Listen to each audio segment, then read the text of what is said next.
രാഗബന്ധുര മുൻഭാഗങ്ങൾ കേൾക്കുന്നതിന് വേണ്ടി പ്ലേലിസ്റ്റ് പരിശോധിക്കുക. എല്ലാം എനിക്കറിയാം ബാലചന്ദ്രൻ സാറേ, പക്ഷെ ഇപ്പൊ തോറ്റു കൊടുക്കേണ്ടത് ഞങ്ങളാ. ഇന്ദുലേഖ 2 മാസം ഗർഭിണിയാ. അങ്ങനെ അവസ്ഥയിൽ തോൽക്കുകയല്ലാതെ ഞാൻ എന്ത് ചെയ്യും ബാലചന്ദ്രൻ സാറേ? സാറിനറിയോ, കൃഷ്ണയുടെ കമ്മൽ കൂടി എടുത്തിട്ടാ 1.25 പവന്റെ കണക്കൊപ്പിച്ചത്. അത് പറയുമ്പോൾ അവളുടെ സ്വരം ഇടറി, അതരം വിറപൂണ്ടു, കൺപീലുകൾ നനഞ്ഞു. ബന്ധുര ടീച്ചറെ, ഇതുകൊണ്ട് 1.25 പവന്റെ കണക്ക് ഒപ്പിക്കാം. ബന്ധങ്ങളുടെ കണക്ക് പറഞ്ഞു തീർക്കാം. പക്ഷെ ജീവിതത്തിന്റെ കണക്ക് ടീച്ചർ എങ്ങനെ തീർക്കും? അയാൾ അവളുടെ മുഖത്തേക്ക് നോക്കി. ടീച്ചറെ, ജീവിതം സത്യമാണ്, ബന്ധങ്ങൾ വ്യാജവുമാണ്, വെറും അഭിനയം. സ്വന്തം ബന്ധം പറഞ്ഞ് സ്നേഹം നടിച്ച് എല്ലാം കൈപ്പിടിയിൽ ഒതുക്കുവാനുള്ള വെറും ഒരു അഭിനയം.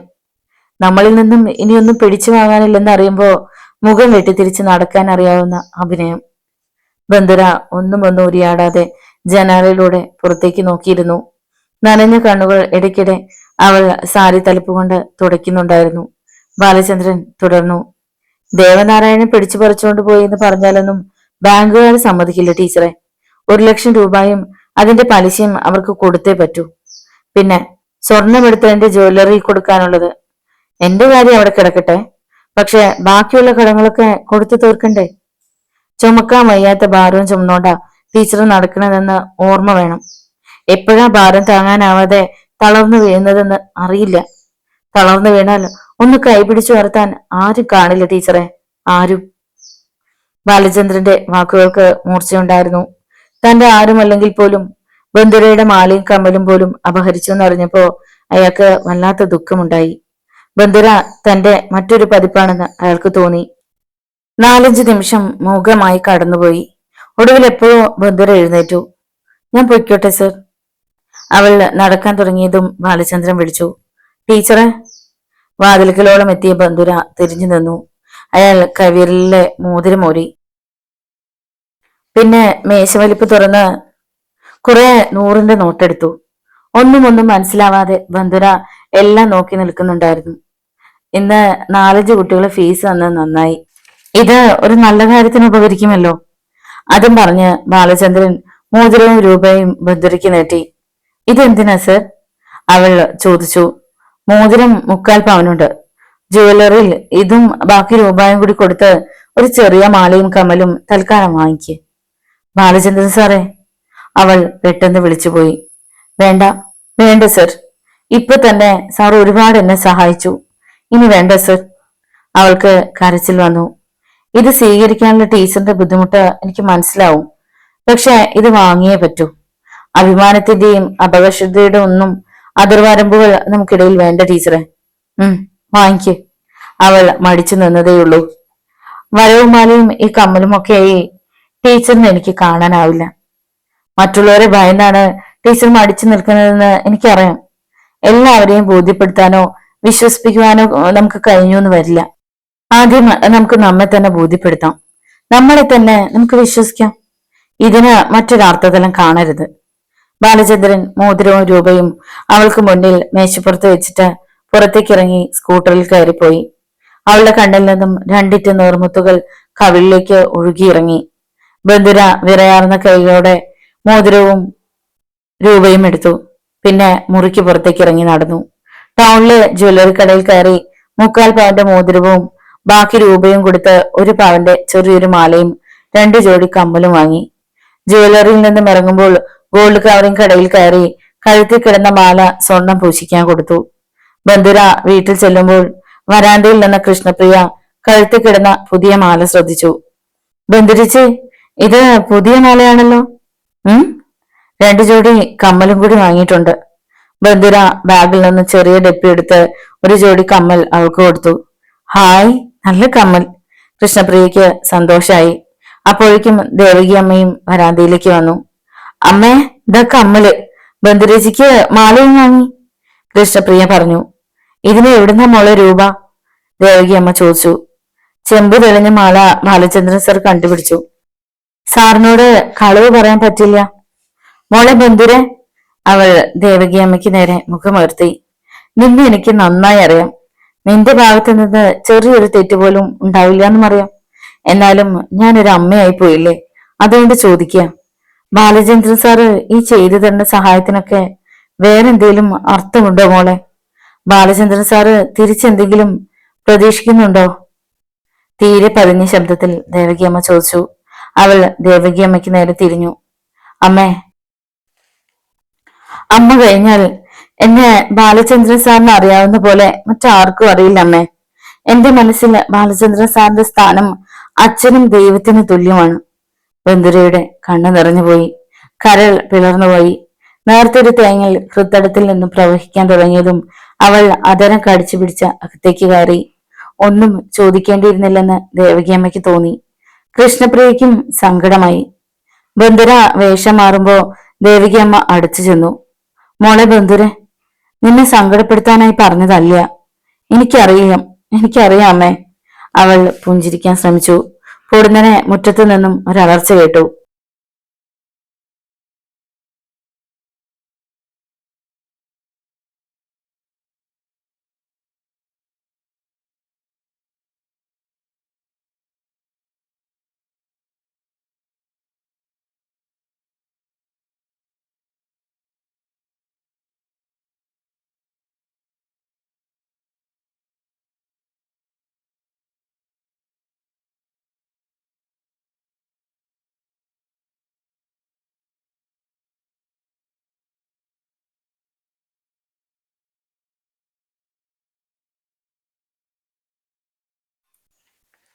ഇവിടെ എന്തേലും കാര്യം നടത്താൻ നിങ്ങളുടെ സമ്മതം ആവശ്യമില്ല.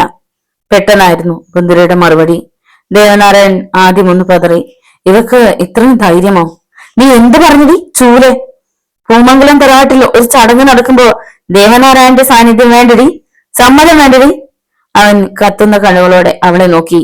സമ്മതം വാങ്ങാൻ നിങ്ങൾ ഞങ്ങൾക്ക് ആരാ? പറയേ, ആരാണെന്ന്. അവൾ ധൈര്യം സംഭരിച്ച അവന്റെ മുന്നിലേക്ക് നീങ്ങി നിന്നു. നിന്റെ അച്ഛന്റെ പെങ്ങളുടെ മകൻ, മുറച്ചെറുക്കൻ, നിനക്ക് പുടവ തരേണ്ടവൻ, മനസ്സിലായോടി ചെറ്റെ? ബന്ധുര മുറ്റത്തേക്ക് നീട്ടിത്തൊപ്പി.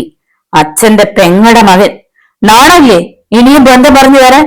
ബാങ്കിന്റെ മുന്നിൽ വെച്ച് എന്റെ കയ്യിൽ നിന്ന് 1 ലക്ഷം രൂപ പിടിച്ചു പറിച്ചുകൊണ്ട് പോയപ്പോ ഈ വീടിന്റെ താഴ്വാര നിങ്ങൾ ഇറക്കിയത്. ഒരമ്മയും 3 പെൺമക്കളുമാണ് അന്ന് നെഞ്ചു പൊട്ടി കരഞ്ഞത്. ഒരു കുടുംബം മുഴുവനുമാണ് ആത്മഹത്യക്ക് ഒരുമ്പെട്ടത്. എന്നിട്ടും വന്നിരിക്കുന്നു എനിക്ക് പുടവ തരാൻ. അവൾ ഒന്ന് നിർത്തിയിട്ട് തെല്ല് പരിഹാസത്തോട് ചോദിച്ചു. താലി ചാർത്തി കൊണ്ടുവരുന്ന പെണ്ണിനെ കക്കാതെയും പിടിച്ചു പറിക്കാതെയും കൂലിക്ക് തല്ലാൻ പോകാതെയും വേല ചെയ്ത് ഒരു നേരമെങ്കിലും ചെലവിന് കൊടുക്കാൻ നിങ്ങൾക്ക് കഴിയോ?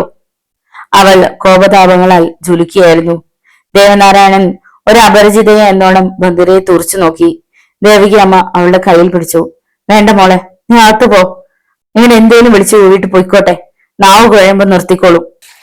അങ്ങനെ എളുപ്പം കുഴയണ നാവല്ല ദേവകി അമ്മാവി ഈ ദേവനാരായണന്റേത്. ലക്ഷ്യം കൈപ്പിടിയിൽ ഒതുങ്ങണവരെ പുലിഭ്യം പറയണ നാവാ എന്റേത്. അവൻ ക്രൂരമായി പുഞ്ചിരിച്ചു. ലക്ഷ്യം ഞാനാണെങ്കിൽ ഈ ജന്മം അത് കൈപ്പിടിയിൽ ഒതുങ്ങില്ല ദേവേട്ട. ഈ കുടുംബം കശക്കി എറിയാനാണ് ഭാവമെങ്കിൽ അതും നടക്കില്ല. പൂമംഗലത്തെ കേശവൻ നായരുടെ മകൾ ബന്ധുരയാ പറയണത്. ബന്ധുരയും വിട്ടുകൊടുത്തില്ല. നീ എന്തു പറഞ്ഞടി? അയാൾ ഒരു കുതിപ്പിൽ ബന്ധുരയുടെ തലമുടിയിൽ കുത്തിപ്പിടിച്ചു. അതേടി, എന്റെ ലക്ഷ്യം നീ തന്നെയാ. എന്റെ അമ്മയെ പടിയടിച്ച് പിണ്ടം വെച്ച ഈ പൂമംഗലം തറവാട് ഞാൻ കശക്കി എറിയും. അവന് തലമുടിയിലെ പിടിമുറുക്കിക്കൊണ്ട് ആക്രോശിച്ചു. അതിനു മുമ്പ് ആദ്യം എന്റെ പേരുള്ള കേസ് നീ പിൻവലിക്കണം. ഈ വീട് സ്ഥലം പണയപ്പെടുത്തിയ 1 ലക്ഷം രൂപ എന്റെ അമ്മയ്ക്ക് അവകാശപ്പെട്ടതാ, എനിക്ക് അവകാശപ്പെട്ടതാ. മനസ്സിലായോടി? ബന്ധുര അസഹ്യമായ വേദനയാൽ പുളഞ്ഞു. വിടാൻ അവൾ കുതറി. ദേവകി അമ്മ ദേവനാരായണനെ പിടിച്ച് പിന്നോക്കം വലിച്ചു. അവൻ ദേവകി അമ്മയെ പിടിച്ചു തള്ളി. പോകല്ലേ? ദേവകി അമ്മ ഭിത്തിയിൽ തലയിടിച്ചു വീണു. അവരുടെ നെറ്റി പൊട്ടി ചോര കിരിഞ്ഞു. അവൻ വീണ്ടും ബന്ധുരയുടെ നേരെ തിരിഞ്ഞു. ബന്ധുര വേദന കൊണ്ട് പൊളയുകയായിരുന്നു. നീ പഠിപ്പിക്കുന്ന ട്യൂട്ടോറിയൽ കോളേജിലെ ആ പരട്ട വാദ്യരില്ലടി, അയാളല്ലേടി നിന്റെ അനുജത്തിയുടെ കല്യാണം നടത്തിയത്? പറയടി. ദേവനാരായണൻ സർവവും മറന്ന് അലറുകയായിരുന്നു. അതെ ബാലചന്ദ്രൻ സാറാണ് ആ കല്യാണം നടത്തിയത്. അദ്ദേഹമാണ് ആത്മഹത്യയിൽ നിന്ന് ഞങ്ങളെ രക്ഷിച്ചത്, ഞങ്ങളുടെ മാനം കാത്തത്. ബന്ധുര ശബ്ദമുയർത്തി പറഞ്ഞു. ദേവനാരായണൻ അവളുടെ കവിളിൽ ശക്തിയിലടിച്ചു. ഇല്ലടി, നിന്റെ അവന്റെ ആഗ്രഹം നടക്കില്ലടി. നീ എന്റെ പെണ്ണ, നിന്നെ ഞാൻ ആർക്കും വിട്ടുകൊടുക്കില്ല. അവൻ അവളെ പിടിച്ചുലച്ചു. നെഞ്ചിൽ അഗ്നിയുമായി നടക്കുന്നവനാ ഈ ദേവനാരായണൻ. പൂമംഗലത്തെ കേശവനാരുടെ ആത്മാവിന്റെ ചിതയ്ക്ക് തീ കൊളുത്താനുള്ള പകയുടെ തീപ്പന്തമാ നീ എനിക്ക്. നിന്നെ ഞാൻ ആർക്കും വിട്ടുകൊടുക്കില്ലടി, വിട്ടുകൊടുക്കില്ല. ദേവനാരായണൻ വീണ്ടും അവൾക്ക് നേരെ കൈ ഉയർത്തിയതും കൃഷ്ണപ്രിയയുടെ ശബ്ദമായിരുന്നു, എന്റെ ബന്ധുരേച്ചിയെ തൊട്ടുപോകരുത്. ദേവനാരായണൻ തലതിരിച്ചു. വാതിൽക്കൽ വാക്കത്തിയുമായി ഭദ്രകാളിയെ പോലെ ഉറഞ്ഞു തുള്ളി നിൽക്കുകയായിരുന്നു കൃഷ്ണപ്രിയ. അവൻ ഏറെ നേരം കൃഷ്ണപ്രിയയെ നോക്കി നിന്നു. അവൾ ദേവനാരായണന്റെ അടുത്തേക്ക് ചുവടുകൾ വെച്ചു. പിന്നെ അവന് മുന്നിൽ ചെന്ന് നിന്നു. അവളുടെ ധൈര്യം കണ്ട് മന്ദിരയും ദേവകിയമ്മയും സ്തബ്ധയായി. കൃഷ്ണപ്രിയ ദേവനാരായണന്റെ കണ്ണുകളിലേക്ക് ഉറ്റുനോക്കി. ഞങ്ങളുടെ അച്ഛനോടുള്ള പക തീർക്കാനുള്ള നിങ്ങളുടെ ആയുധമാണ് ബന്ധുരേച്ചെങ്കിൽ അത് വേണ്ട. എന്റെ ബന്ധുരേച്ച ഒരു പാവ. ഞങ്ങളുടെ അച്ഛന്റെ ചിതയ്ക്ക് തീ കൊടുത്താലുള്ള ആ തീപ്പന്തം ഞാനായിക്കൊള്ളാം. കൃഷ്ണേ, ബന്ധുര അവളെ കെട്ടിപ്പിടിച്ചു വിതുമ്പി. ദേവനാരായണൻ ബന്ധുരയ്ക്ക് നേരെ തിരിഞ്ഞു. ഇന്ന് തന്നെ പോലീസ് സ്റ്റേഷനിൽ ചെന്ന് എന്റെ പേരിലുള്ള കേസ് പിൻവലിക്കണം. ഞാൻ ബാങ്കിൽ വന്നിട്ടുമില്ല, എന്നെ നീ അവിടെ വെച്ച് കണ്ടിട്ടുമല്ല. മനസ്സിലായോടി? കേസ് ഞാൻ പിൻവലിക്കാം, പക്ഷെ ആ രൂപ എനിക്ക് തിരിച്ചു തരണം. തന്നു കഴിഞ്ഞാ എപ്പോ വേണമെങ്കിലും ഞാൻ പിൻവലിക്കാം. ബന്ധുര പറഞ്ഞു. രൂപ തന്നില്ലെങ്കിൽ നീ കേസ് പിൻവലിക്കില്ലേ? ഇല്ല. അവളുടെ ശബ്ദം ഉറച്ചതായിരുന്നു. ഈ വീട് സ്ഥലവും പണയപ്പെടുത്തിയിട്ടെടുത്ത രൂപയാ നിങ്ങൾ തട്ടിയെടുത്തത്. തിരിച്ചടച്ചില്ലെങ്കിൽ ഞങ്ങൾ 3 പെണ്ണുങ്ങളാ പെരുവഴിയിലേക്ക് ഇറങ്ങേണ്ടത്. എന്റെ അമ്മയ്ക്ക് അവകാശപ്പെട്ടതാ ഞാൻ പിടിച്ചു വാങ്ങിയത്. മര്യാദയ്ക്ക് കേസ് പിൻവലിച്ചില്ലെങ്കിൽ കൊന്നു കൊലവിളിക്കും ഞാൻ. ദേവനാരായണൻ വാക്കുകൾ ചവച്ചു തുപ്പി. അവകാശം ഇവിടെയല്ല പറയേണ്ടത്.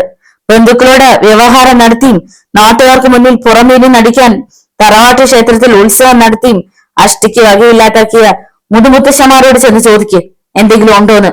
ഇത് പൂമംഗലത്തെ കേശവൻ നായരുടെ പെൺമകൾക്ക് അവകാശപ്പെട്ടതാ. പറഞ്ഞതും ബന്ധുര ദേവകിയമ്മയെയും കൃഷ്ണയെയും പിടിച്ച് അകത്ത് കയറി വാതിലടച്ചു. മുഖം അടിച്ച് അടിയേറ്റതുപോലെ നിമിഷങ്ങളോളം നിന്നുപോയി ദേവനാരായണൻ. തന്റെ പുരുഷത്വത്തെയാണ് ഈ പീറപ്പെണ്ണ് ചോദ്യം ചെയ്തിരിക്കുന്നത്. ജയിച്ചു എന്ന് കരുതുന്നുണ്ടോ? ഇനി ഞാൻ വരും.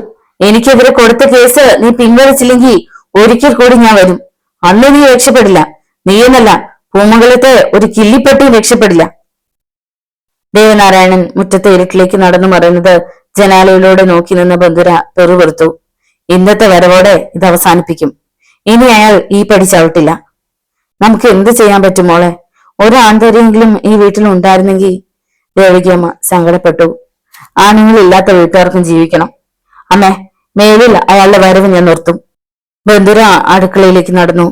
പിറ്റേ ദിവസം ട്യൂട്ടോറിയൽ കോളേജിൽ ചെന്നപ്പോ ബന്ധുര എല്ലാ വിവരങ്ങളും ബാലചന്ദ്രൻ സാറിനോട് പറഞ്ഞു. എല്ലാം കേട്ട ശേഷം ബാലചന്ദ്രൻ ചോദിച്ചു, ബന്ധുര ടീച്ചർ എന്ത് തീരുമാനിച്ചു? പോലീസിൽ പരാതി കൊടുക്കണം ബാലചന്ദ്രൻ സാറെ. വേണമെങ്കിൽ ആ രൂപ പൊയ്ക്കോട്ടെ.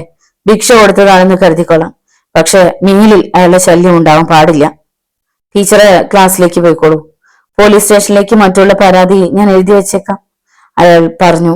ബന്ധുര ക്ലാസ്സിലേക്ക് പോയി. ഉച്ചയ്ക്ക് ഊണ് കഴിക്കാൻ സ്റ്റാഫ് റൂമിലേക്ക് വരുമ്പോ അയാൾ വിളിച്ചു, ടീച്ചറെ. അവൾ നിന്നു. ഇന്ന് ലാസ്റ്റ് ക്ലാസ് ഞാൻ എടുത്തോളാം.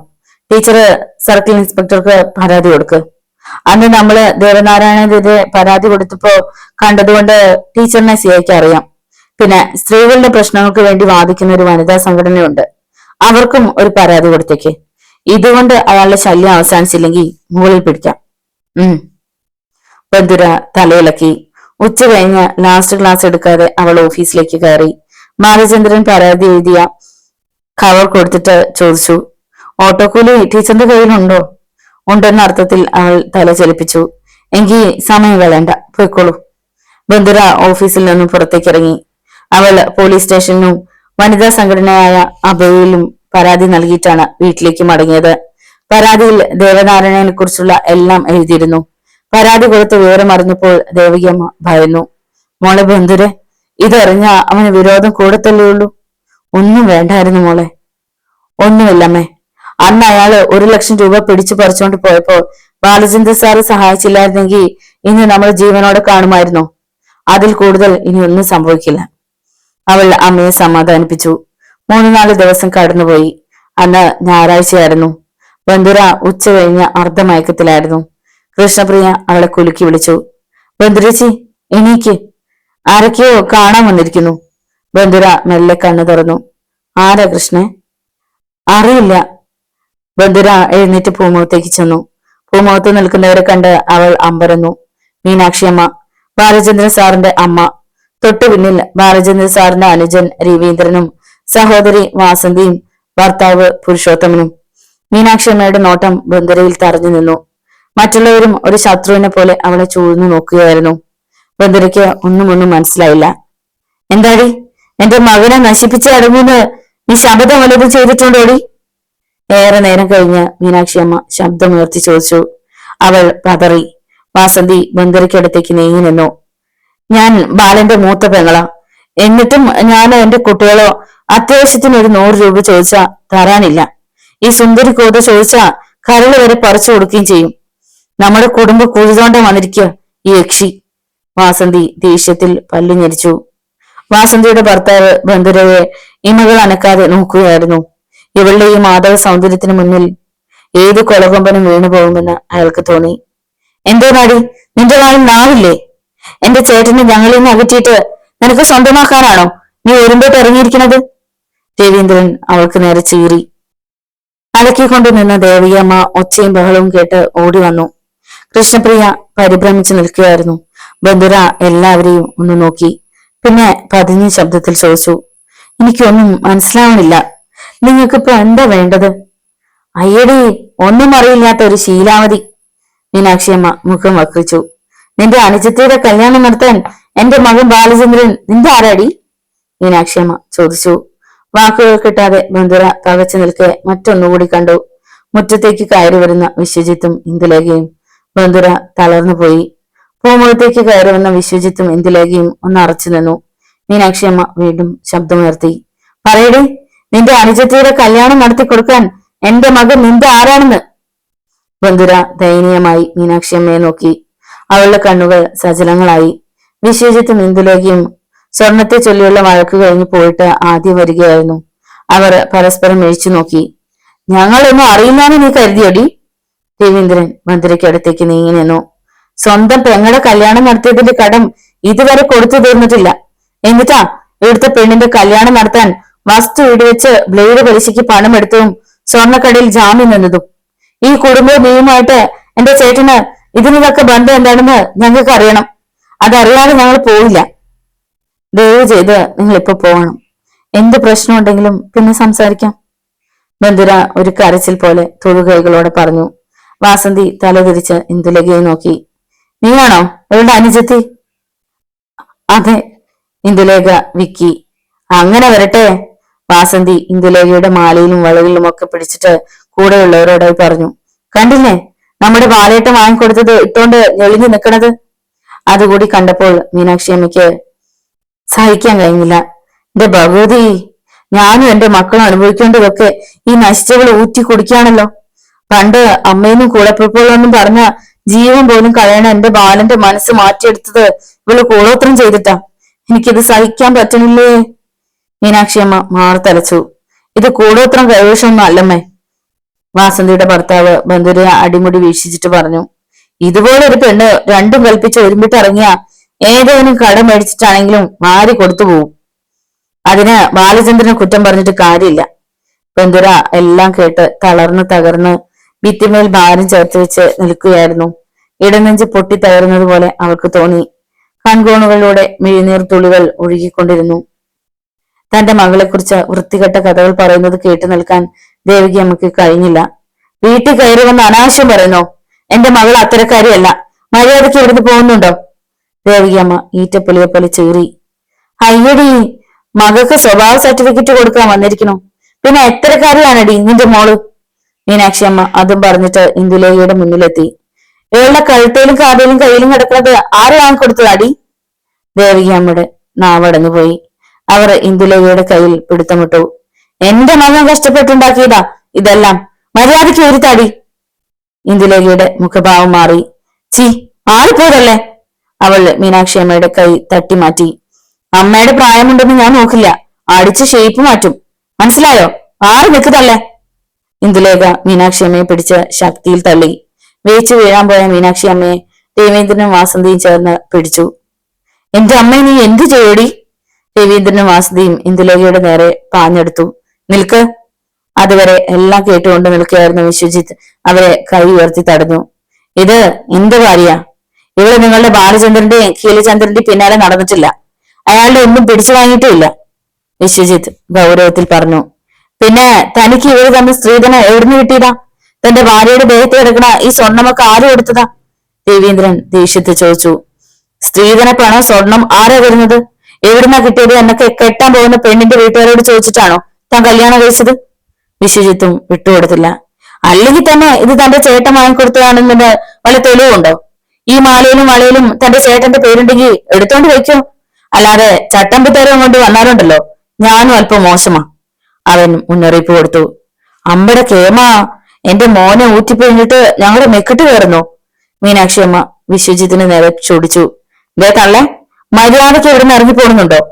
ഇല്ലെങ്കിൽ കൈയും കാലും തല്ലിയൊടിച്ച് ഞാൻ വിടും. വിശ്വജിത്ത് ഒന്ന് നിർത്തിയിട്ട് മുരണ്ടു.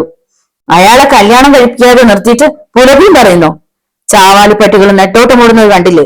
അതുപോലെ ബാലചന്ദ്രൻ സാറ് കാണാൻ കൊള്ളാവുന്ന പെമ്പിള്ളയുടെ പിന്നാലെ മണത്ത് നടക്കുന്നത്. എത്രയും പെട്ടെന്ന് അയാളെ പിടിച്ച് പെണ്ണ് കെട്ടിക്കാൻ നോക്ക്. അതല്ലേ ഇനി ഇതുപോലെ കാശ് പോയിക്കൊണ്ടിരിക്കും. പൊയ്ക്കോടുന്ന്. രംഗം വഷളാവുമെന്ന് കണ്ട പുരുഷോത്തമൻ അടവ് മാറ്റി. ആ പറഞ്ഞതാ അതിന്റെ ശരി. നമ്മൾ എന്തിനാ വല്ലവരുടെയും വീട്ടിൽ വന്ന് വഴക്കുണ്ടാക്കുന്നത്?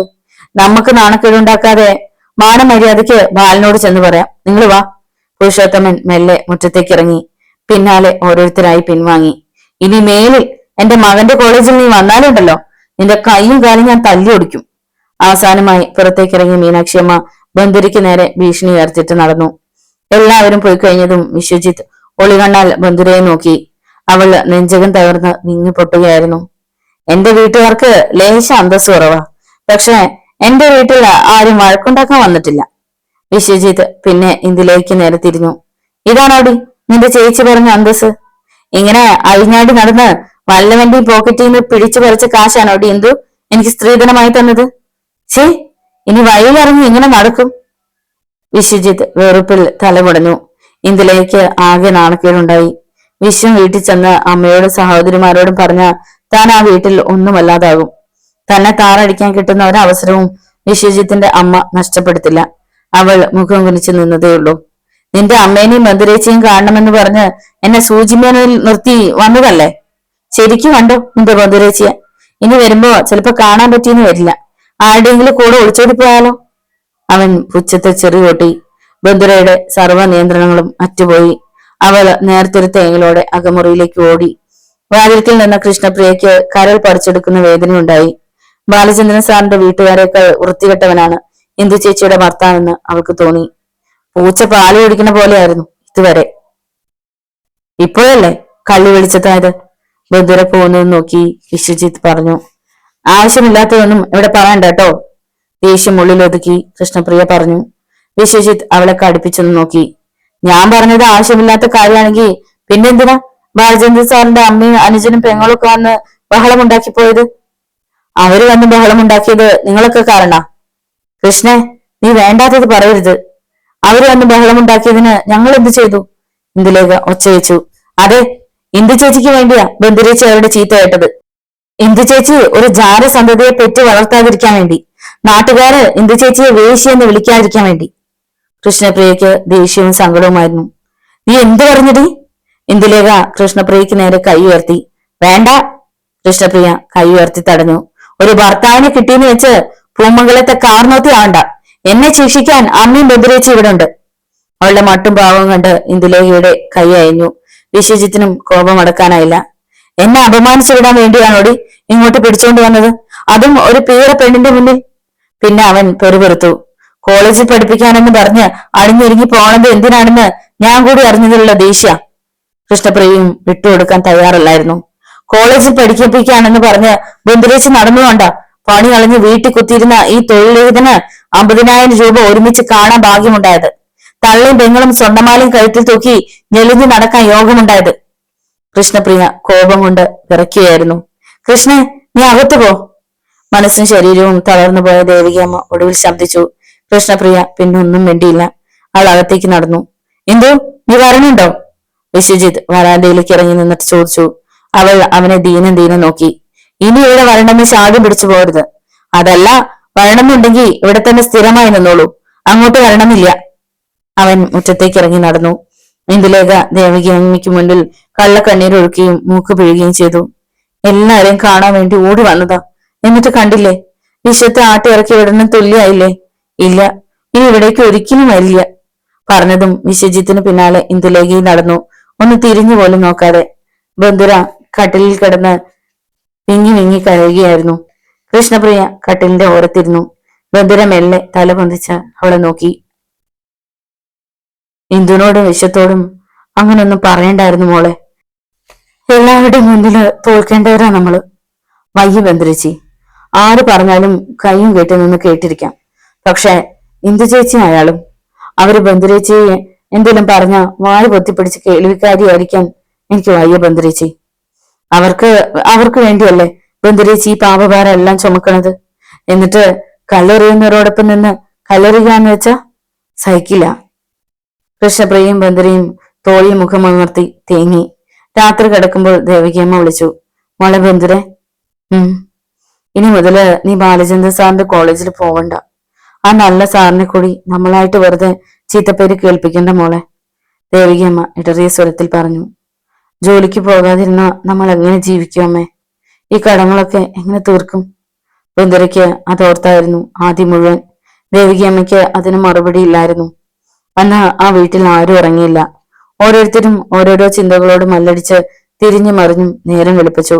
നേരം പുലർന്നിട്ടും കുറെ നേരം കൂടി ബന്ധുര കിടന്നു. അമ്മ പറഞ്ഞത് ശരിയാണ്. താൻ ഇനിയും ബാലചന്ദ്ര സാറിന്റെ കോളേജിൽ പോയാ ആ മനുഷ്യന് ചീത്തപ്പേരുണ്ടാവും. പക്ഷെ പോകാതിരുന്ന എങ്ങനെ ജീവിക്കും? അതൊരു ചോദ്യചിഹ്നമായി. 2-3 ദിവസത്തേക്ക് അവൾ പുറത്തിറങ്ങിയതേയില്ല. അന്ന് നേരത്തെ ട്യൂഷൻ നിർത്തി ബന്ധുര കുളിച്ച് വേഷം മാറുമ്പോ ദേവികയമ്മ വിളിച്ചു ചോദിച്ചു, നീ എവിടേക്കാ? ബാലചന്ദ്ര സാറിന്റെ കോളേജിലേക്കാണോ? അല്ല. അവൾ കൂടുതൽ സംസാരിക്കാൻ നിൽക്കാതെ പുറത്തേക്കിറങ്ങി വേഗം നടന്നു. ടൗണിൽ വേറെയും 3-4 ട്യൂട്ടോറിയൽ കോളേജുകളുണ്ട്. എവിടെയെങ്കിലും ഒരു ജോലി തരപ്പെടുത്തണം. ജോലി ശരിയായില്ലെങ്കിൽ 3 പേർ പട്ടിണിയാവും. അങ്ങനെ പലതും ചിന്തിച്ചുകൊണ്ട് ടൗണിൽ ബസ് ഇറങ്ങി നടക്കുമ്പോ പിന്നിൽ നിന്നും ഒരു വിളിയച്ചു കേട്ടു. ബന്ധുരെ. അവൾ തിരിഞ്ഞു നിന്നു. നിർമ്മല വേഗം നടന്ന് ബന്ധുരയ്ക്കൊപ്പം എത്തി. നിർമ്മല ടൗണിലെ മറ്റൊരു ട്യൂട്ടോറിയൽ കോളേജിൽ പഠിപ്പിക്കുകയാണ്. കുറെ നാളായല്ലോ ബന്ധുരെ നിന്നെ കണ്ടിട്ട്. പതിവില്ലാതെ നീ ഈ വിളിക്കണ്ട, ഇന്ന് കോളേജിൽ പോകണ്ടേ? നിർമ്മല ചോദിച്ചു. ജോലിക്കാര്യം പറയണ വേണ്ടോ എന്ന് ഒരു നിമിഷം ബന്ധുര ആലോചിച്ചു. ഒടുവിൽ അവൾ മടിച്ചു മടിച്ചു ചോദിച്ചു, നിർമ്മല, നിങ്ങളുടെ കോളേജിൽ എന്തെങ്കിലും ഒഴിവുണ്ടോ? ആർക്കാടി ബന്ധുരെ? എനിക്കാ. അതെന്താ? ബാലചന്ദ്രൻ സാറിന്റെ കോളേജിൽ എന്തു പറ്റി? ഒന്നുമില്ല. എന്താ, വല്ല വേക്കൻസി ഉണ്ടോ? ഏതായാലും നീ അന്വേഷിച്ചു വന്ന സമയം കൊള്ളാം. അവിടെ പഠിപ്പിക്കുന്ന മേരിക്കുട്ടി ടീച്ചർ പ്രസവത്തിന് അവധിയെടുക്കുക. പ്രസവം കഴിഞ്ഞാ ഇനി കോളേജിൽ വരുമെന്ന് തോന്നില്ല. ബന്ധുരയുടെ കണ്ണുകൾ പ്രകാശിച്ചു. എന്നാ വാ, വേറെ ആരെങ്കിലും കുത്തുന്നതിന് മുമ്പ് പ്രിൻസിപ്പൽ അലക്സാണ്ടർ സാറിനെ കണ്ട് വിവരം പറയാം, നിർമ്മല പറഞ്ഞു. അപ്പോ തന്നെ ബന്ധുര നിർമ്മലയോടൊപ്പം പോയി. ഈ വേക്കൻസി തനിക്ക് തന്നെ കിട്ടണേ എന്ന് ബന്ധുര മനസ്സുരുകി പ്രാർത്ഥിച്ചു. Alexander sir കോളേജിലുണ്ടായിരുന്നു. നിർമ്മലയാണ് വിവരങ്ങളെല്ലാം പറഞ്ഞത്. എല്ലാം കേട്ട ശേഷം അലക്സാണ്ടർ സർ ചോദിച്ചു, അതെന്താ ബാലചന്ദ്രന്റെ കോളേജിൽ നിന്നും ജോലി വിട്ടത്? പ്രത്യേകിച്ച് കാരണമൊന്നുമില്ല സർ, ബന്ധുര പറഞ്ഞു. ശരി, തിങ്കളാഴ്ച മുതൽ പോന്നോളൂ, അലക്സ് സർ പറഞ്ഞു. സ്വർഗം കിട്ടിയ സന്തോഷമായിരുന്നു ബന്ധുരയ്ക്ക്. വീട്ടിൽ ചെന്ന് വിവരം പറഞ്ഞപ്പോ ദേവകിയമ്മയ്ക്കും സന്തോഷം അടക്കാനായില്ല. പറശ്ശിനിക്കടവ് മുത്തപ്പൻ നമ്മെ കൈവിടിയില്ല മക്കളെ. ദേവകിയമ്മ കണ്ണുകളും അടച്ച് പ്രാർത്ഥിച്ചു. ബന്ധുരേച്ചി, ബാലചന്ദ്രൻ സാറ് ഇതറിഞ്ഞാ വിഷമിക്കില്ലേ? ആ നല്ല സാറ് നമ്മെ ഒരുപാട് സഹായിച്ചതല്ലേ? കൃഷ്ണപ്രിയ ചോദിച്ചു. അതെ, താൻ അവിടെ നിന്നും പോവുകയാണെന്ന് അറിഞ്ഞ ആ മനസ്സ് വേദനിക്കും. പക്ഷെ താൻ ഇനിയും അവിടെ നിന്ന കൂടുതൽ കുഴപ്പങ്ങൾ ഉണ്ടാവുകയുള്ളൂ. വൈകുന്നേരമായി. ബന്ധുര പലതും ആലോചിച്ചുകൊണ്ട് കട്ടിലിൽ കിടക്കുമ്പോ കൃഷ്ണപ്രിയ അടുത്തു വന്നു. ബന്ധുരേച്ചി, ബാലചന്ദ്രൻ സാറ് വന്നിരിക്കണു.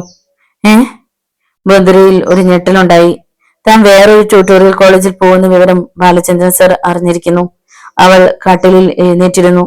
ബാലചന്ദ്രൻ ഭൂമുഖത്തേക്ക് കയറി. ദേവകിയമ്മയാണ് ഭൂമുഖത്തേക്ക് ചെന്നത്. അവർ ബാലചന്ദ്രൻ സാറിനെ നോക്കി പുഞ്ചിരിക്കാൻ ശ്രമിച്ചു. ബന്ധുര ടീച്ചർ എവിടെ? അയാൾ ചോദിച്ചു. 4-5 നിമിഷം കഴിഞ്ഞാണ് ദേവകിയമ്മയിൽ നിന്നും മറുപടി ഉണ്ടായത്. അത് ഇവിടെ ഉണ്ട്. വേറെ ട്യൂട്ടോറിയൽ കോളേജിൽ ജോലി നോക്കിയെന്നറിഞ്ഞു. എവിടെ? ടീച്ചറിനെ ഒന്ന് വിളിക്കൂ. സാറ് ഞങ്ങളോട് ദേഷ്യപ്പെടരുത്. ദേവികയമ്മ ഒന്ന് നിർത്തിയിട്ട് തീർത്തും പതിഞ്ഞ ശബ്ദത്തിൽ പറഞ്ഞു, സാർ ഇനി ഇവിടെ വരരുത്. ബാലചന്ദ്രനിൽ വല്ലാത്തൊരു സ്ഫോടനം ഉണ്ടായി. ഒപ്പം അകമുറിക്കുള്ളിൽ നിന്ന് ബന്ധുരയുടെ തേങ്ങലും. ബാലചന്ദ്രൻ നിമിഷങ്ങളോളം സ്തബ്ധനായി നിന്നുപോയി. തന്നോട് തന്നെയാണോ ഇവിടെ വരരുതെന്ന് പറഞ്ഞതെന്ന് വിശ്വസിക്കാൻ കഴിഞ്ഞില്ല. അങ്ങനെ പറയേണ്ടി വന്ന ദുഃഖത്തിൽ ഉള്ളുരുകി നിൽക്കുകയാണ് ദേവകിയമ്മ. തന്നെയും മക്കളെയും ആത്മഹത്യയുടെ വാക്കിൽ നിന്ന് രക്ഷിച്ച മനുഷ്യനാണ് മുന്നിൽ നിൽക്കുന്നത്. ആ നല്ല മനുഷ്യനോടാണ് തനിക്കിങ്ങനെ പറയേണ്ടി വന്നതെന്ന് ഓർത്തപ്പോ ദേവകി അമ്മയ്ക്ക് സങ്കടം സഹിക്കാനായില്ല. ബാലചന്ദ്രൻ നെഞ്ചു പൊട്ടും പോലെ ചോദിച്ചു, ഞാൻ എന്തെങ്കിലും തെറ്റ് ചെയ്തതായി അമ്മയ്ക്ക് തോന്നുന്നുണ്ടോ? ഇല്ല ഇല്ല. ദേവകി അമ്മ അതീവ ദുഃഖത്താൽ തല കുടഞ്ഞു. സാറിന്റെ വീട്ടുകാർ വന്ന് അങ്ങനൊക്കെ പറഞ്ഞപ്പോ, വേണ്ട സാർ, ഇനി ഞങ്ങളെ സഹായിക്കരുത്. ഞങ്ങള് പാപജന്മങ്ങളാ. ഞങ്ങളെ സ്നേഹിക്കുന്നവർക്കും സഹായിക്കുന്നവർക്കും ദോഷമേ ഉണ്ടാവൂ. ദേവകി അമ്മ വിറയാർന്ന സ്വരത്തിൽ പറഞ്ഞു. ആ ദോഷം ഞാൻ സഹിക്കാൻ തയ്യാറാണെങ്കിലോ? ബാലചന്ദ്രൻ ഒരു നിമിഷം മൗനം പൂണ്ടിട്ട് തുടർന്നു. അല്ലെങ്കിൽ തന്നെ എനിക്ക് എന്ത് ദോഷം ഉണ്ടാകാനാണ്? ഞാൻ കരുതുന്നത് എന്റെ എല്ലാ ദോഷങ്ങളും തീർന്നു എന്നാണ്. എന്റെ വീടിന്റെ പടിയിറങ്ങുമ്പോ എല്ലാ ദോഷങ്ങളും ഞാൻ അവിടെ നിക്ഷേപിച്ചിട്ടാ പോന്നത്. അയാളുടെ ചുണ്ടിൽ വിളറിയ ഒരു ചിരിയുണ്ടായി. മനസ്സുണ്ടായിട്ടല്ല സാറേ, പക്ഷെ പറയാതിരുന്ന ഇതിലും വലിയൊരു ദുരന്തം ഉണ്ടായെന്നിരിക്കും. അങ്ങനെ സംഭവിക്കാൻ പാടില്ല. സാറ് ക്ഷമിക്കണം. പ്രായമുള്ള പെൺകുട്ടികളുടെ അമ്മമാരുടെ സങ്കടം സാറിന് മനസ്സിലാവില്ല. ദേവകി അമ്മ നിറകണ്ണുകളോട് പറഞ്ഞു. മനസ്സിലാവും. ഒരുപക്ഷെ എനിക്ക് മാത്രമേ ഈ അമ്മയുടെ സങ്കടം മനസ്സിലാവൂ. ബാലചന്ദ്രൻ വ്രണിതഹൃദനായി 2 ചുവട് മുന്നോട്ട് നടന്നിട്ട് തിരിഞ്ഞു നിന്നു. ഇനി ഞാൻ വരില്ല. നിങ്ങൾ ആരെയും ശല്യപ്പെടുത്തുകയില്ല. പൂമുഖത്ത് നിന്ന് വരാന്തയിലേക്ക് ഇറങ്ങിയതും കാതുകളിൽ നേർത്തൊരു തേങ്ങലിന്റെ മർമ്മരം മുതിർന്നു. ബാലചന്ദ്രൻ മെല്ലെ തലതിരിച്ചു. വാതിൽക്കൽ ബന്ധുര 4 കണ്ണുകൾ ഏറെ നേരം മൗനമായി എന്തൊക്കെയോ സംസാരിച്ചു.